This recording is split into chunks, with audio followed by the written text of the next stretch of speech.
Hi friends, ಇದು Sunday mini vlog. ನಾನು ಪಾಪು ಮಲ್ಲಿ 3 ಜನರು ರೆಡಿಯಾಗಿ ಊರಿಗೆ ಹೋಗೋಣ ಅಂತ ಹೊರಟಿದ್ವಿ. ಬಾಯ್ ಬಾಯ್ ಅಪ್ಪು. ನಾವೆಂತಕ್ಕೆ ಊರಿಗೆ ಹೋಗ್ತಿದ್ದೀವಿ ಅಂತ ನಾನು ನೆಕ್ಸ್ಟ್ ವಿಡಿಯೋದಲ್ಲಿ ಹೇಳ್ತೀನಿ. ಈಗ ಬ್ಲೌಸ್ ಸ್ಟಿಚಿಂಗಿಗೆ ಅಂತ ಕೊಟ್ಟಿದ್ದಲ್ಲ, ಅದನ್ನು ಕಲೆಕ್ಟ್ ಮಾಡ್ಕೊಳ್ಳೋದಿತ್ತು. ಸೊ ಹಾಗೆ ಹೋಗಿ ಆನ್ ದ ವೇ ಕಲೆಕ್ಟ್ ಮಾಡ್ಕೊಂಡ್ವಿ. ತುಂಬ ಚೆನ್ನಾಗಿ ಸ್ಟಿಚ್ ಮಾಡಿದರು. ಜೊತೆಗೆ ಇಲ್ಲಿ ಮೊರ ಬೇಕಾಗಿತ್ತು. ಸೊ ಗಾಂಧಿ ಬಜಾರಿಗೆ ಹೋಗಿ 2 ಮೊರನೂ ತೊಗೊಂಡ್ವಿ. ಶಿವಮೊಗ್ಗ ನೇರು ರೋಡಲ್ಲಿ ಹೊಸ ಶಾಪ್ ಏನೋ ಓಪನ್ ಆಗಿತ್ತು. ಸರಿ ಅಂತ ನಾವು ಪಾಪುಗೆ ಹೊಸ ಬಟ್ಟೆ ಬೇಕಿತ್ತು, ತಗೊಂಡು ನಾವು ಊರಿಗೆ ಅಂತ ಹೋಗ್ತಾ ಇದ್ದೀವಿ.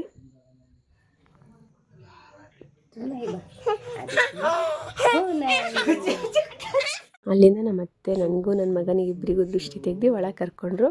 ಒಳಗೆ ಹೋಗ್ತಿದ್ದಂಗೆ ನನ್ನ ಮಗನ ಫ್ರೆಂಡು ಒಳಗಡೆ ರೆಡಿ ಇದ್ದರು.